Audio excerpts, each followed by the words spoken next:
ലൂക്കായുടെ സുവിശേഷം 10-ാം അധ്യായം 34 മുതലുള്ള തിരുവചനങ്ങൾ. അവൻ പോകും വഴി അവർ ഒരു ഗ്രാമത്തിൽ പ്രവേശിച്ചു. മർത്ത എന്നു പേരുള്ള ഒരുവൾ അവനെ സ്വഭവനത്തിൽ സ്വീകരിച്ചു. അവൾക്ക് മറിയം എന്നു പേരായ ഒരു സഹോദരി ഉണ്ടായിരുന്നു. അവൾ കർത്താവിൻ്റെ വചനങ്ങൾ കേട്ടുകൊണ്ട് അവൻ്റെ പാദത്തിങ്കൽ ഇരുന്നു. മർത്ത ആകട്ടെ പലവിധ ശുശ്രൂഷകളിൽ മുഴുകി വ്യഗ്രചിത്തയായിരുന്നു.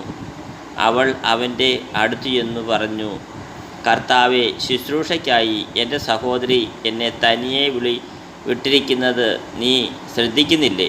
എന്നെ സഹായിക്കാൻ അവളോട് പറയുക.